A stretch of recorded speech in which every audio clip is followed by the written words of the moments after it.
وہ اٹھ کر ایک بار پھر اس کی تصویر کے سامنے کھڑا ہوا۔ اس کی تصویر کو ایسے دیکھ رہا تھا جیسے اس کی جلتی آنکھوں کو ٹھنڈک مل رہی ہو۔ مجھے معاف کرنا میری جان، میں ایسے تم سے نہیں ملنا چاہتا تھا، لیکن تم نے مجھے خود مجبور کر دیا، میرے اندر کے مانسٹر کو جگا دیا۔ اب میں تمہیں اپنی قربتوں سے روشناس کرواؤں گا، اور پھر تم جان لوگی کہ تم صرف میری ملکیت، صرف رومان کی۔ وہ شدت بھرے لہجے میں بولا، اور اگر میری ملکیت پر کسی نے اپنی نظر ڈالی تو میں اسے برباد کر دوں گا۔ اس دفعہ اس کا لہجہ اتنا کاٹ دار تھا کہ اگر حناوے یہاں موجود ہوتی تو سہم ضرور جاتی۔ ابھی وہ پلٹ کر واپس جاتا تبھی اس کے موبائل پر میسج ریسیو ہوا، جسے پڑھ کر اس کی آنکھیں سرخ انگارے جیسی ہو گئیں۔ اس نے بمشکل اپنے غصے بھری دھاڑ روکی اور ایک قہر برساتی نگاہ حناوے کی تصویر پر ڈالی۔ میں نے کہا تھا نا، تم صرف میری ہو، صرف رومان کی۔ آخر تم نے وہی کیا جس کے لیے میں نے تمہیں کئی سالوں پہلے منع کیا تھا۔ اس کے پراسرار لہجے میں ایسی شدت تھی جس مدھم روشنی والے کمرے کے ماحول کو اور زیادہ ہیبت ناک بنا رہی تھی۔ اور اب تو دیکھو گی تم حناوے کہ میں تمہارے ساتھ کیا کرتا ہوں۔ میں نے تو ہمیشہ تم سے پہلی ملاقات کو خوبصورت بنانے کی کوشش کی تھی، لیکن اگر تم چاہتی ہو جو میں نہیں چاہتا تو ایسا ہی صحیح۔ حناوے خان تیار ہو جاؤ، بہت جلد تم ایک مسنگ پرسن بن جاؤ گی۔ اس کی آنکھوں میں شعلے بھڑک رہے تھے۔ ایک عہد تھا جو اس نے اس سے کیا تھا، ایک عہد تھا جو اس نے خود سے کیا تھا۔ وہ تھک ہار کر سو گئی تھی۔ رات دوستوں کے ساتھ پارٹی کے بعد وہ گھر دیر سے پہنچی تھی۔ اپنے بابا سے تو پہلے ہی کہہ چکی تھی کہ کوئی اسے ڈسٹرب نہ کرے، لیکن اسے پکا یقین تھا کہ کوئی نہ کوئی اسے لازمی ڈسٹرب کرے گا، اور وہی ہوا۔ ہنا دبے پاؤں اس کے کمرے میں داخل ہوئی۔ ایک طرف کیک کا ڈبہ رکھا تھا اور بہت سارے غباروں کو پورے کمرے میں بکھیر دیا۔ وہاں پہلے ہی بہت سارے گفٹس باکسز پڑے تھے اور اب اس کے گال تھپک رہی تھی۔ حناوے خان اٹھو، شاباش، دیکھو تمہاری بہن دوسرے ملک سے خاص تمہارے لیے آئی ہے۔ وہ ہر سال دوسرے دن صبح ہی صبح وہاں پہنچتی تھی۔ کافی دیر تک حناوے کو اٹھانے کی کوشش کے بعد بلاخر حناوے کسمساتی ہوئی اٹھ گئی اور خون خار نظروں سے اسے گھورنے لگی۔ ہیپی برتھ ڈے ٹو یو چھوٹی۔ ہنا نے بڑے پیار سے اسے برتھ ڈے وش کیا تھا۔ شٹ اپ ہنا یار، سونے کیوں نہیں دیتی تم؟ ہر سال اسی دن آ کر ٹپکنا ضروری ہے تمہیں؟ وہ منہ بسوڑ کر اٹھ بیٹھی تو ہنا نے مسکراتے اسے گلے لگایا تو حناوے بھی مسکرائی۔ چڑیل، آئی لو یو، کبھی تو وقت پر جاگ جایا کرو۔ ہنا نے اس کے گال کھینچے تو وہ ہنس پڑی۔ تم جانتی ہو نا ہنا، میں رات دوستوں کے ساتھ ہوتی ہوں۔ ہنا سب جانتی تھی تبھی مسکرائی، اور پھر اس نے حناوے سے کیک کٹوایا اور اسے گفٹ دیا، اور تھوڑی دیر کے بعد وہ کمرے سے چلی گئی۔ حناوے اٹھ کر شیشے کے سامنے آ کر کھڑی ہوئی۔ اس کے ہاتھ میں ایک ڈائمنڈ کی رنگ چمک رہی تھی۔ اسے دیکھ کر حناوے کے چہرے پر مسکراہٹ بکھرنے لگی۔ رات عاطف نے اس سب کے سامنے اسے پرپوز کیا تھا اور اس نے قبول بھی کر لیا تھا۔ ابھی وہ یہی دیکھ کر مسکرا رہی تھی تبھی اس کی ڈریسنگ پر نظر رکھ کے اس خوبصورت باکس پر گئی جو پیک نہیں تھا، وہ تمام گفٹ سے الگ رکھا ہوا تھا۔ ہر سال کی طرح اس دفعہ بھی اسے وہ ریسیو ہوا تھا۔ ہمیشہ اسے ایسا ہی باکس ریسیو ہوتا تھا جس کے اندر بریسلیٹ، نیکلس یا پھر دوسری جولری ہوتی تھی، اور ساتھ ایک چٹ رکھی ہوتی تھی جس پر لکھا ہوتا تھا ہیپی برتھ ڈے مائن۔ حناوے بہت بیزاری سے وہ باکس کھول رہی تھی۔ وہ نہیں جانتی تھی کہ وہ کون تھا اور یہ سب کیوں کرتا تھا۔ اسے ہمیشہ ایک مذاق لگا تھا، مگر آج وہ باکس کے اندر رکھی چٹ اور گفٹ کو دیکھ کر حیران رہ گئی تھی۔ اندر ایک خوبصورت سی انگوٹھی رکھی تھی اور ساتھ ایک چٹ جس پر لکھا تھا happy birth day dear future wifey, بہت جلد تمہیں سب سے چرا کر میں اپنا بنا لوں گا، انتظار کرنا۔ ہیرے کی انگوٹھی اس کے ہاتھ سے چھوٹ کر نیچے گری اور وہ کپ کپاتے ہاتھوں سے بار بار اس چٹ کو پڑھ رہی تھی۔ تو کیا یہ عاطف تھا؟ کیا وہی چھپ کر اسے یہ سب کر رہا تھا؟ حناوے ششدر رہ گئی۔ اس کا مطلب عاطف اسے کئی سالوں سے خفیہ طور پر گفٹس بھیج رہا تھا۔ وہ اسے ہمیشہ سے چاہتا تھا۔ حناوے کو یہی لگا تھا اور اسے بالکل غلط لگا تھا۔ وہ مسکرا رہی تھی مگر وہ اس بات پر غور نہیں کر رہی تھی کہ آخر ایک ہی شخص اسے 2 دفعہ انگوٹھیاں کیوں دے گا۔ وہ شام کے وقت عاطف سے ایک کافی شاپ پر ملی تھی اور اس نے وہی صبح والی انگوٹھی پہن رکھی تھی جو کہ عاطف کی نظروں سے بچ نہ سکی۔ حناوے، یہ رنگ کیوں پہنی ہے؟ میری والی کہاں ہے؟ کیا اتنی عام تھی کہ تم نے اتار کر دوسری پہن لی؟ عاطف کو واقعی برا لگا تھا جبکہ حناوے کھلکھلا کر ہنسی۔ او کم آن عاطف، ابھی ڈرامہ بند کرو سمجھے، ورنہ میں تمہاری جان لے لوں گی۔ پتا ہے مجھے کہ تم کتنے میسنے انسان ہو، سب جان گئی ہوں میں۔ اس کی بات پر وہ ناسمجھی سے اسے دیکھنے لگا۔ سوری، تم نے ہی تو یہ گفٹ کی ہے نا، اور مجھے سب پتا ہے تم کتنے سالوں سے مجھے یہ خفیہ تحائف بھجوا رہے ہو۔ دیکھو آج میں نے پہن ہی لیا اور تمہاری محبت میرے دل میں اور بڑھ گئی۔ وہ ہنوز مسکرا رہی تھی مگر عاطف کے چہرے پر الجھن نمایاں تھی۔ حناوے، یہ تم کیا کہہ رہی ہو؟ میں نے تمہیں کوئی خفیہ تحائف نہیں بھیجے۔ اور اس دفعہ حناوے کے چہرے پر الجھن اتر آئی۔ کیا مطلب؟ تم نے نہیں بھیجا یہ تحفہ؟ ہیپی برتھڈے فیوچر وائفی والے نوٹ کے ساتھ؟ نہیں یار، کیا ہو گیا تمہیں؟ میں نے کوئی تحفہ نہیں بھیجا۔ اس کی بات پر حناوے کے چہرے کی گھبراہٹ بڑھنے لگی تھی۔ یعنی وہ کوئی اور تھا؟ وہ حیران تھی۔ تبھی عاطف ایکسکیوز کرتا ہوا کال پک کر کے باہر چلا گیا اور اسی وقت حناوے کے موبائل پر میسج آیا۔ تم نے غلط گیس کیا تھا میری جان، تم صرف میری ہو، صرف میری، اور میں بہت جلد تمہیں سب سے چھین لوں گا۔ تمہارے ساتھ موجود وہ شخص تمہارے لائق نہیں، صرف میں تمہارے لائق ہوں اور تم صرف میری ہو حناوے خان۔ اس نے ایک خوفزدہ سی نگاہ موبائل اسکرین سے ہٹا کر اطراف میں ڈالی اور پھر اپنی انگلی میں پہنی اس انگوٹھی پر ڈالی اور ایک جھٹکے سے اسے اتار کر پھینک دیا۔ وہ اٹھ کھڑی ہوئی، اپنا پرس اور موبائل اٹھایا اور تیز تیز قدموں سے وہاں سے نکلتی چلی گئی۔ وہ جلد از جلد یہاں سے نکل جانا چاہتی تھی۔ اسے یہاں خطرے کا احساس ہو رہا تھا، جبکہ اس کے جاتے ہی رومان ہوڈی میں منہ چھپائے وہاں آیا اور جھک کر اس انگوٹھی کو اٹھایا۔ کہاں تک بھاگو گی لٹل گرل؟ بہت جلد تم میری دسترس میں ہوگی۔ وہ پراسرار سا مسکرایا۔ اس دن کے بعد عاطف اور اس کے درمیان اس موضوع پر بات نہیں ہوئی اور حناوے بھی اس واقعے کو بھول چکی تھی۔ عاطف کے بے حد اصرار پر اس نے اپنے بابا تورحان خان سے اس کے بارے میں بات کی تھی۔ تورحان خان اپنی بیٹی کی پسند کے آگے مجبور تھے اور آج عاطف کے والدین حناوے کے گھر اس کا ہاتھ مانگنے آئے تھے۔ وہ دونوں آمنے سامنے صوفے پر بیٹھے تھے۔ وہ بار بار اسے مسکراتی نظروں سے دیکھتا اور وہ شرما کر نظریں جھکا دیتی۔ حنا بھی اپنے شوہر کے ساتھ وہیں موجود تھی۔ تورحان خان صاحب کچھ خاص متاثر نہیں دکھ رہے تھے، یہ بات سب نے نوٹ کی تھی۔ خیر کھانا کھانے کے بعد چائے کا دور چلا اور تورحان خان صاحب نے فیصلہ کرنے کے لیے ان سے تھوڑا سا وقت مانگا اور یہی چیز حناوے کو کھٹک رہی تھی۔ ان لوگوں کے جاتے ہی وہ حناوے کے کمرے میں آئے تو نائٹ ڈریس پہنے سونے کی تیاری کر رہی تھی، البتہ منہ کھلا رکھا تھا۔ کیا ہم بات کر سکتے ہیں بیٹا؟ انہوں نے نہایت نرمی سے کہا تو وہ اٹھ بیٹھی تھی۔ میں جانتا ہوں کہ تمہیں میرا وقت مانگنا برا لگا، لیکن دیکھو بیٹا، میں کوئی چیز خریدنے نہیں جا رہا۔ میں تمہاری پسند کا کوئی کھلونا نہیں خرید رہا جو تمہارے فوراً کہنے پر تمہیں لے دوں گا۔ میں اپنی جان سے پیاری پرنسس کی زندگی کا سب سے اہم فیصلہ کرنے جا رہا ہوں، تو مجھے تھوڑا وقت چاہیے تاکہ میں سوچ سمجھ کر سکوں۔ انہوں نے بہت نپے تلے الفاظوں میں کہا تاکہ اسے کوئی بات ہرٹ نہ کرے، مگر وہ اس بات سے انجان تھے کہ حناوے کو عاطف پہلے ہی ہرٹ کر چکا تھا۔ اس کے بابا کے یوں وقت مانگنے اور فوراً جواب نہ دینے پر حناوے سے خفا تھا۔ بابا، وہ اچھا لڑکا ہے، یہ تو آپ دیکھ ہی چکے ہیں، پھر آپ نے وقت کیوں مانگا یہ جانتے ہوئے بھی کہ وہ میری پسند ہے؟ اس کی آنکھوں میں نمی تیرنے لگی۔ میں جانتا ہوں بیٹا، مگر مجھے اسے پرکھنا ہے، اسے لے کر جانچ پڑتال کرنی ہے۔ ایسے تو میں اپنی پرنسس نہیں دے سکتا نا اسے، اور تم نے دیکھا وہ ابھی کچھ کماتا بھی نہیں ہے، جو کچھ ہے وہ سب اس کے باپ کا ہے۔ انہوں نے آخر وجہ بتائی تھی، مگر اس نے تو کہا ہے نا کہ وہ شادی سے پہلے ہی اپنا بزنس سنبھال لے گا، اور اس کے ڈیڈ بھی تو کہہ رہے تھے وہ منگنی ہوتے ہی اسے اپنے ساتھ بزنس میں جوڑ لیں گے۔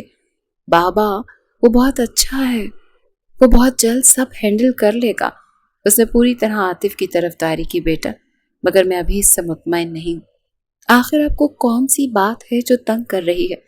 میں آپ کو بتا رہی ہوں، اگر آپ نے ٹپیکل پیرنٹس کی طرح بیہیو کیا اور مجھے اس سے دور رہنے کا یا اسے چھوڑنے کا کہا تو آپ جانتے ہیں میں اپنی چیز کبھی نہیں چھوڑتی، میں آپ کے خلاف جاؤں گی۔ وہ اس سے بہت محبت کرتے تھے اور اسی کا وہ فائدہ اٹھا کر ہمیشہ اپنی ہر بات منواتی تھی، اور آج بھی وہ اس کے آگے خاموش سے ہو گئے تھے۔ ان کے جاتے ہی عاطف کو میسج لکھا، ڈونٹ وری عاطف، اسی ہفتے تمہیں بابا کا مثبت جواب ملے گا، میں سب سنبھال لوں گی، اور میسج سینڈ کر کے موبائل رکھ کر وہ سو گئی تھی۔ تقریباً 40 منٹ بعد اس کے کمرے کی بیلکنی کا پردہ دھیرے دھیرے سرکنے لگا۔ کمرے میں گھپ اندھیرا تھا۔ پردہ ہٹنے سے چاند کی روشنی کمرے کو نیم روشن کر گئی، اور پھر ایک ہیولا دبے قدموں سے اندر داخل ہوا اور آتے ہی اس کے کمرے کا دروازہ جو پہلے سے بند تھا اسے لاک کر دیا تاکہ اس دوران کوئی آ نہ جائے۔ پھر وہ اس کے سرہانے آ کر کھڑا ہوا، ہلکی چاندنی حناوے کے چہرے پر پڑ رہی تھی۔ رومان وہیں زمین پر بیٹھتا چلا گیا۔ وہ بیڈ کے کنارے پر ہی سو رہی تھی۔ وہ دھیرے دھیرے اس کے بالوں میں ہاتھ پھیرنے لگا۔ حناوے کے چہرے کا رخ دوسری طرف تھا، تبھی گردن نمایاں ہو رہی تھی۔ رومان کو اپنا حلق خشک ہوتا ہوا محسوس ہوا۔ اس کے گلے میں کانٹے چبھنے لگے۔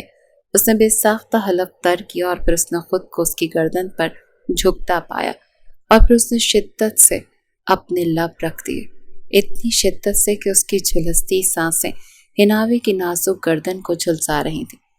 حناوے نے کسمسا کر فوراً چہرے کا رخ اس کی طرف کر دیا۔ رومان فوراً پیچھے ہوا اور پھر اس نے بے ساختہ اس کے لبوں پر اپنے لب رکھ دیے، بالکل دھیرے سے، نرمی سے، اتنی زیادہ نرمی سے کہ وہ اٹھ نہ سکا۔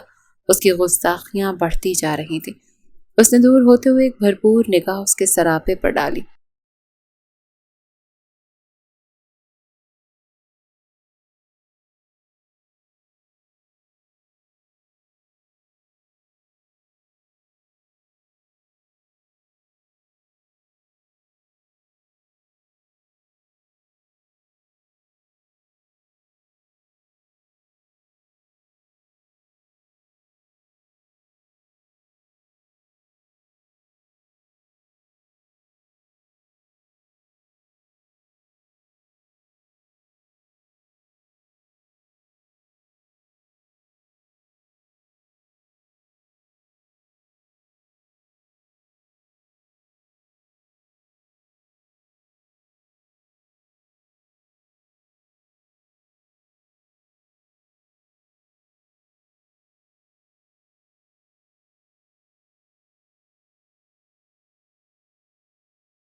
کہ تم سب بھول چکی ہو، اسی لیے مجھے تمہیں تمہاری آنکھوں کے سامنے دوبارہ اپنے نام کرنا ہوگا تاکہ تم مجھ سے گھن نہ کھاؤ۔ جانتا ہوں میں یہاں تمہیں ڈرانے آیا تھا کہ تم میرے ساتھ مضبوط رشتے میں ہو کر بھی کسی اور کے ساتھ رشتہ جوڑنے کی کوشش کر رہی ہو، لیکن میں ضبط کر گیا، معاف کیا تمہیں تمہاری نادانی پر۔ جا رہا ہوں میں، مگر واپس آؤں گا اور اس دفعہ تمہیں اپنا بنا لوں گا پوری طرح سے۔ وہ لب کشائی کرتے جیسے آیا تھا ویسے ہی چلا گیا اور اس کی وائفی یوں ہی سوتی رہ گئی۔ بلاخر تورحان خان صاحب مان ہی گئے تھے۔ انہوں نے اپنی بیٹی کی خوشی کے آگے ہتھیار ڈال دیے تھے اور مہینے کے آخر میں ان دونوں کی منگنی کی تقریب رکھی گئی تھی۔ آج وہ بہت خوش تھی۔ آج اس کے سسرال سے اس کی منگنی کا جوڑا آیا تھا جسے وہ صبح سے 10 بار دیکھ چکی تھی۔ ریڈ کلر کا وہ کامدار گاؤن بہت خوبصورت تھا، اس کی گندمی رنگت پر یقیناً جچتا، اور ساتھ آئی اس کی جیولری اور سینڈل۔ وہ ہر چیز چمکتی آنکھوں سے دیکھ رہی تھی۔ تبھی اس کے نمبر پر بابا کی کال آئی۔ یقیناً وہ اسے تقریب کے بارے میں بات کرنے کے لیے بلا رہے تھے۔ اس نے ہر چیز بہت احتیاط سے وہیں بیڈ پر رکھ دی اور کمرے سے چلی گئی، اور تبھی بیلکنی کا پردہ ہلا اور وہ اندر داخل ہوا۔ ایک قہر برساتی نگاہ اس نے اس کے سامان پر ڈالی اور تیش میں آ کر سارا سامان الٹ پلٹ کر رکھ دیا اور ایک ایک چیز بیڈ پر بکھیر چکا تھا۔ اب اس نے گردن اٹھائی، اس کی سانسیں پھول رہی تھی، گردن کی رگیں ابھرتی ہوئی دکھائی دے رہی تھیں، اس کی آنکھیں سرخ انگارہ ہو گئی تھیں۔ غصہ ایسا تھا کہ کم ہونے کا نام ہی نہیں لے رہا تھا۔ میں نے کہا تھا بیبی گرل، تم صرف میری ہو، پھر تم نے کیسے یہ سوچ لیا کہ تم کسی اور کے نام کی چیزیں استعمال کرو گی؟ کیا تمہیں واقعی کچھ نہیں یاد؟ کیا تمہیں ہمارا نکاح نہیں یاد؟ حناوے، دماغ پر چوٹ میرے آئی تھی، سالوں تک کوما میں رہا اور اس کے باوجود میں کچھ نہیں بھولا، لیکن تم کیسے بھول گئی ہو سب کچھ؟ وہ بے یقینی سے کہہ رہا تھا۔ اس کی آنکھوں میں گہری اداسی نمایاں تھی، آنکھوں کے گوشے ہلکے نم دکھائی دے رہے تھے۔ لیکن کوئی بات نہیں، تمہارا رومان سب جانتا ہے کہ کیسے تمہیں ہمارا نکاح یاد دلانا ہے۔ میں بہت جلد تم سے براہ راست ملوں گا۔ بہت ہوا یہ چوہے بلی کا کھیل، تیار ہو جاؤ مسز حناوے رومان۔ اس نے جیب سے ایک سٹیکی نوٹ نکالا اور پین سے اس پر چند الفاظ کھینچے، پھر اسے ڈریسنگ مرر پر وہ نوٹ چپکا دیا۔ اور وہ جیسے آیا تھا ویسے ہی چلا گیا۔ تھوڑی دیر بعد جیسے ہی حناوی کمرے میں داخل ہوئی، بیڈ پر بکھری چیزوں کی حالت دیکھ کر اس کے قدم لڑکھڑا گئے۔ وہ فوراً بھاگ کر بستر پر آئی۔ اس نے بہت نرمی سے اپنا سرخ گاؤن اٹھا کر ٹھیک سے ہینگ کیا اور پھر اپنا ہار، بندے، چوڑیاں سمیٹنے لگی۔ چوڑیوں کے سیٹ میں سے کچھ چوڑیاں ٹوٹ چکی تھی۔ یقیناً رومان کا ہاتھ زخمی ہوا ہوگا۔ وہ ہکا بکا سی ایک ایک چیز سمیٹ کر اسے احتیاط سے رکھنے لگی۔ اس کے دماغ میں ہلچل مچی ہوئی تھی کہ آخر یہ سب کس نے کیا؟ کیا یہاں کوئی ملازم آیا تھا؟ وہ نہیں سمجھ پا رہی تھی۔ تبھی اس کی نظر مرر پر لگے نوٹ پر گئی۔ وہ قدم قدم چلتی ڈریسنگ تک آئی اور اس نوٹ کو اتار کر دیکھنے لگی۔ Don't do that, little girl. Otherwise I will behave very badly. اس چٹ پر خون بھرے سرخ انگوٹھے کا ہلکا نشان تھا جو رومان کے نوٹ چپکانے پر اس پر لگا تھا۔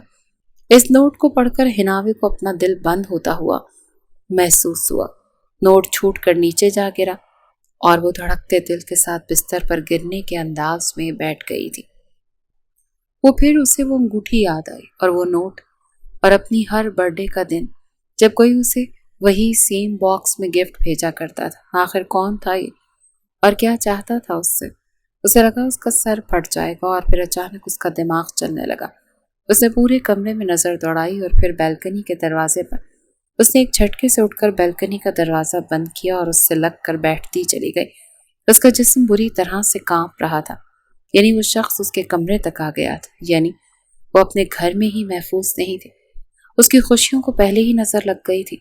کتنی خوش تھی وہ، اور اب نہ جانے یہ کون آ گیا تھا اس کی خوشی کو برباد کرنے۔ وہ بچوں کی طرح منہ چھپائے کافی دیر تک روتی گئی تھی۔ کل اس کی منگنی تھی اور وہ لڑکی سسک سسک کر رو رہی تھی۔ آج ان کی منگنی تھی۔ وہ پوری طرح تیار کھڑی تھی، بس پارلر سے ہال تک جانا تھا۔ ڈرائیور اسے لینے آ چکا تھا۔ وہ اپنے کام دار سرخ گاؤن سنبھالے ہوئے کار میں آ بیٹھی تھی۔ تھوڑی دیر بعد وہ ہال کے باہر کھڑی تھی جہاں اس کے بابا کھڑے اسی کا انتظار کر رہے تھے۔ انہوں نے آگے بڑھ کر اس کا ہاتھ تھاما اور اب وہ اپنے بابا کا بازو تھامے پھولوں کی چادر پر قدم رکھتے ہوئے اسٹیج کی طرف جا رہی تھی جہاں عاطف کھڑا اس کا منتظر تھا۔ اسٹیج کے قریب آ کر تورحان صاحب نے نرمی سے اپنے بازو سے اس کا ہاتھ ہٹایا اور عاطف کے بڑھتے ہوئے ہاتھ پر رکھ دیا۔ عاطف نے اسے تھاما اور اپنی جانب بڑھانے لگا۔ یہ منظر کسی پر سخت ناگوار گزرا تھا۔ اس کا دل کر رہا تھا مگر کوئی اس سرخ گاؤن والی دلہن سے پوچھتا کہ وہ کتنی سہمی ہوئی تھی۔ وہ خوش نہیں تھی۔ وہ خوش کیسے ہو سکتی تھی؟ کل جو کچھ ہوا وہ سب سے اب تک باہر نہیں آئی تھی۔ تھوڑی دیر کے بعد سب کی بھرپور تالیوں میں ان دونوں نے ایک دوسرے کو انگوٹھی پہنائی۔ عاطف نے جیسے ہی اس کا ہاتھ پکڑ کر بوسہ دیا، دور ایک ٹیبل کے پاس کھڑے سیاہ شلوار قمیض اور کوٹ والے شخص کے ہاتھ میں پکڑا جوس کا گلاس ایک چھناکے سے ٹوٹا۔ تھوڑی دیر بعد سب مہمان انہیں مبارکباد دے رہے تھے۔ وہ بجھی بجھی سی سب سے مل رہی تھی۔ عاطف نے کئی بار پوچھا مگر اس نے طبیعت خرابی کا بہانہ بنا کر بات ٹال دی۔ تورحان صاحب عاطف کو اپنے بزنس پارٹنر سے ملا رہے تھے، ساتھ ہی وہ بھی بے دلی سے جھوٹی مسکراہٹ لیے مل رہے تھے۔ اے ان سے ملو، یہ میرے بہت پرانے دوست اور بزنس پارٹنر کے بھائی ہیں، مسٹر ملک۔ تورحان صاحب نے پرجوش ہو کر ان دونوں کو اس سیاہ شلوار قمیض والے شخص سے ملایا۔ حناوی نے بے دلی سے نگاہ اٹھا کر سامنے کھڑے شخص کی طرف دیکھا۔ سیاہ شلوار قمیض کے اوپر سیاہی کوٹ پہنے، ہاتھ میں قیمتی گھڑی اور چھلا تھا۔ وہ شخص کوئی عام نہیں لگ رہا تھا۔ 35 کے قریب اس کی عمر تھی اور وہ شخص بے حد حسین تھا۔ اس کے چہرے پر داڑھی تھی، آنکھوں میں کچھ عجیب سی مقناطیسی قوت تھی جو سب کو اپنی طرف کھینچ رہی تھی۔ حناوی کو اس کا بیئرڈ والا چہرہ تھوڑا شناسا سا لگا مگر دور دور تک اس کے دماغ میں اسے لے کر کچھ یاد نہیں آ رہا تھا۔ عاطف نے مسکرا کر سامنے کھڑے مسٹر ملک سے ہاتھ ملایا اور خوبرو شخص نے اپنے اسی سنجیدہ تاثرات کے ساتھ ہلکے سے سر کو جنبش دے کر اس سے ہاتھ کا مصافحہ کیا۔ جہاں عاطف اس کی شخصیت سے کافی حد تک مروب ہوا تھا، وہیں حناوی کی نظر اس کے دوسرے ہاتھ کی ہتھیلی پر جا ٹھہری تھی جہاں سوکھا ہوا سرخ خون لگا تھا، جس پر صرف اس نے غور کیا تھا اور کسی نے نہیں۔ عاطف کی کال آئی تو وہ ادھر ادھر ہو گیا۔ تورحان خان صاحب کو کسی نے پکارا تو وہ وہاں چلے گئے۔ اس کے پاس اب وہ کھڑا تھا، مسٹر ملک نام کا شخص جس کی شکل میں شناسائی کی رمق جھلک رہی تھی۔ وہ خاموش نظروں سے حناوی کو دیکھ رہا تھا، بالکل سنجیدگی سے، خاموشی سے۔